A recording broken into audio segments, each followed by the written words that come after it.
Hey everybody, welcome to my Suburban Oasis. My name's Soleil and I garden in a Zone 5B in mid-Michigan. And I happen to know that up to 30% of the urban landscape is covered in private residential gardens. That means that your and my yards comprise almost a whole third of what is part of the wildlife landscape, what they have access to for food, water, and cover, and areas to raise their young. So, one of the things that I thought would be really cool was to become a certified wildlife habitat. If you become a certified wildlife habitat, you're going to get a really awesome sign that you can put in your yard. While I haven't done that, I've been certified for about 2 years now, and it's really a great thing because I feel like I'm giving back to the earth and I'm making it a more biodiverse place. So there's several things that you need to do to become a certified wildlife habitat. Four of them are listed right on this sign. One's to provide food, another's for water, cover, and to make sure that there's places where animals can go to raise their young. This is really a lot easier than you think it is, so join me today and I'll explain to you some of the steps that I took to be able to make my garden more inviting to wildlife.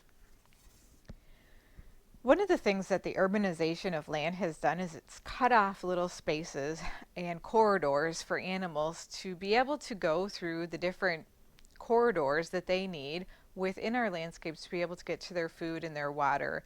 And a lot of animals have areas of habitat that range for miles, and it can be very difficult when there's roads or cars and other buildings that get in their way of moving around.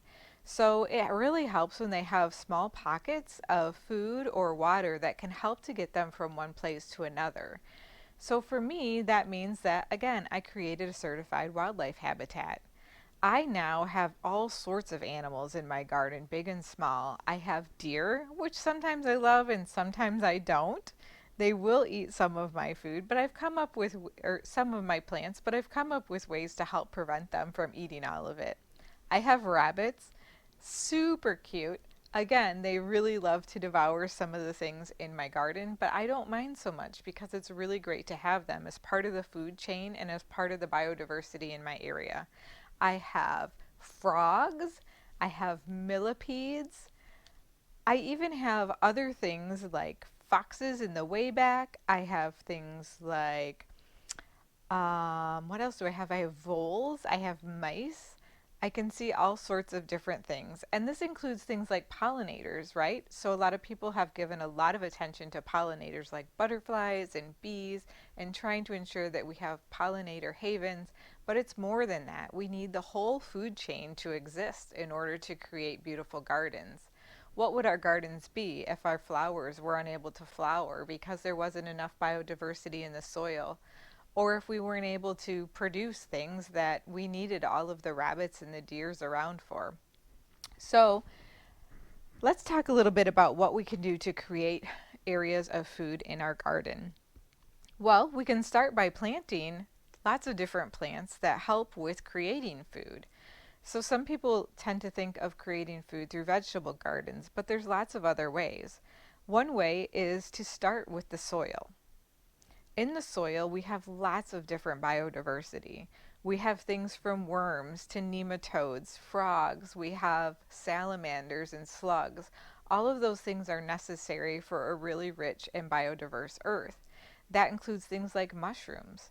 Mushrooms are a really great source of food for many different things. Funguses are as well. And so when we add things like compost to our soil or we recycle the nutrients from the leaves that fall from the tree, it gives back to that soil and allows those small microorganisms to feed on it, and those help to feed some of the larger animals that are going to be in our garden. So think about it. If we feed our soil and we have worms that help to create air pockets in our soil for our plants, it also creates food for the birds. In addition to that, even the slugs or any of those other small things like insects, the birds love those. Owls, robins, eagles, they like the bigger creatures, and I hope that they do because I certainly have plenty of those that I'd be happy for them to eat. Okay, let's also talk about the way that we can create food for the animals. We can put out bird feeders. That's a really easy way to do it. You can put out a plate that has some nuts on it for the squirrels or some seeds that are for the chipmunks. We have plenty of chipmunks. I have a chipmunk that loves to eat my strawberries during the summer, but in the wintertime, when food is more scarce, it's really hard for him to find things. So sometimes he'll find little pieces of seed that fall from the bird feeder, or there may be some pine cones that are on the ground that are from pine trees that we've grown. So there's all sorts of different ways to create that. And in addition to that, there's lots of plants and trees and shrubs that produce berries. Think about the coralberry bush, the hawthorn trees. You'll even have elderberries. There's all sorts of different plants that you can look for that you can grow within your yard really easily, and they naturally produce that food. And they'll produce it even through the winter time, or at least be holding on to a fruit so that until they have eaten that up, it's available for them as a source. Next up on the list is really important, and that's water. Water can be really hard to come by when there's droughts, when there's times when the snow has fallen and it's everywhere and it's so cold that ice has covered the earth. Well, in those cases, it can be really helpful to provide small sources of water. If you have a bird bath in an area that may be a microclimate where it stays unfrozen, that can be really helpful. In addition to that, consider having a fountain.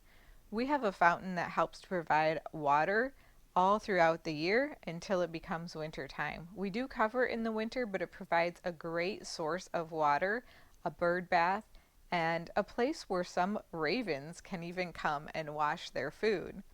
So it's been a really great source. They hear that water, I think, from a long ways away, and they come and visit it. And it's just so fun to watch them in there, whether they're bathing themselves, washing their food, or they're just taking a break and getting a drink. I've also seen other pollinators land near it. It tends to splash the water outside and onto some of the plants where smaller bugs like bumblebees and butterflies and other animals can get small droplets of water, similar to the way that the dew lands when it's nice and moist outside. It can be really difficult for animals to get water during periods of drought, so that's also a good reason to have a bird bath or a shallow bowl available. You can use really small dishes and set those out. Butterflies tend to like really shallow dishes to be able to land and be safe without drowning. Next, let's talk a little bit about creating cover in your yard. This also may seem to be a difficult thing, but it's really not that hard. You can do it by using regular bird houses for birds. You can create bee houses. You can even buy them now. There's a lot of places that you can buy them.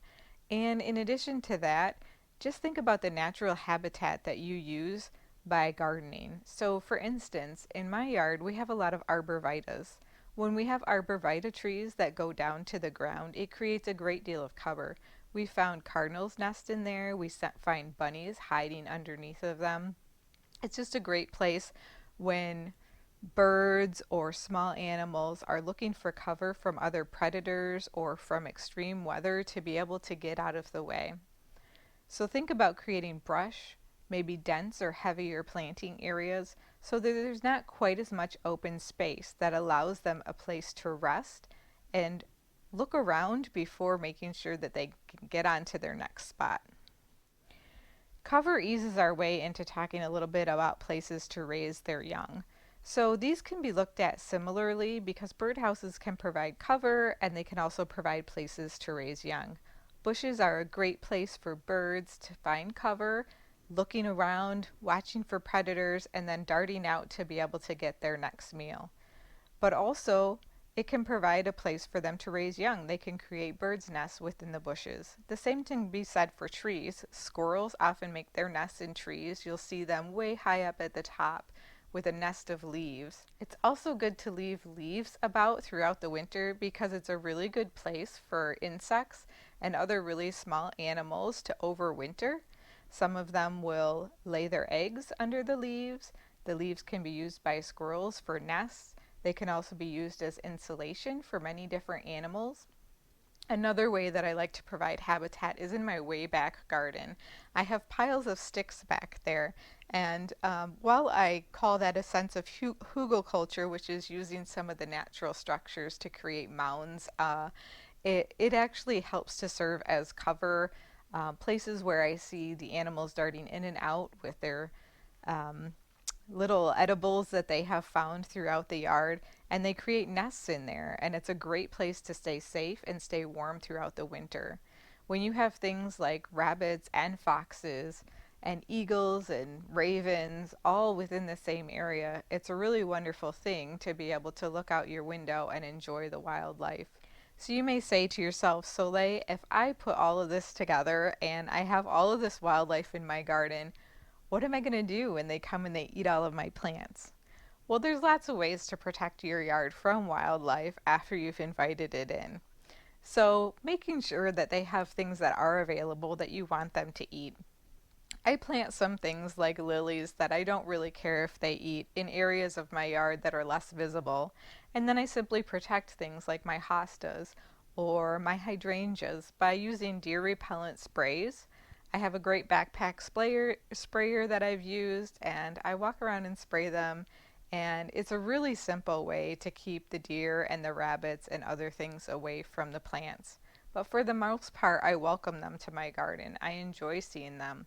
We even have a trail cam that we've put out in our way back garden so that we can look and see what's out there. We'll take a picture and show you what one of the foxes that we saw back there using the trail cam, because it shows up overnight. It's pretty cool. What kind of animals do you have in your yard? Do you just have small animals or larger animals? I find that because we have a river that's nearby, we have an area in the back where they walk through, and it's a ravine, and we get to see lots of animals traveling around. I do miss our shagbark hickory tree that we took down because that provided a lot of nuts, and the squirrels just loved it so much. So I've planted an almond bush instead. We have lots of other trees like the honey locust bushes. They have these berries all over them, and our hawthorn tree has berries all over them. We have the coral berries and the raspberries. They get the ones that we don't have. We have strawberries, and there's just all sorts of different things that are grown throughout our yard that are just part of the really beautiful landscape that we've created that also help to serve as food and support to the animals that are in our yard. If you're interested in becoming a certified wildlife habitat, I would suggest that you go online and check out the National Wildlife Foundation. The National Wildlife Foundation can be found at nwf.org, and it's a really simple process. They provide a checklist for you that tells you everything that you need to do in order to be able to become certified. One thing to keep in mind is that it's very important to have sustainable practices as well. So the use of herbicides or chemical treatments is really not something that will help your application, but it is okay if you use them from time to time, so long as you practice many of the other foundational things that we just talked about in order to have food and water and places for the animals to be. We just don't want to be spraying Roundup all over our yards, because that's really not part of what this is about. So it's really about trying to create a habitat that is beneficial for them as well as for you, so we can live in harmony with nature instead of fighting against it. I found that that's a really wonderful way to garden, and I think it makes my garden better. So I hope you enjoyed today's video and the content, and if you have any questions, feel free to put them in the comments below. I usually make a point of trying to respond to everyone, so please feel free to reach out. Thanks again for joining me today. I hope you become certified as a wildlife habitat. See you next time. Bye.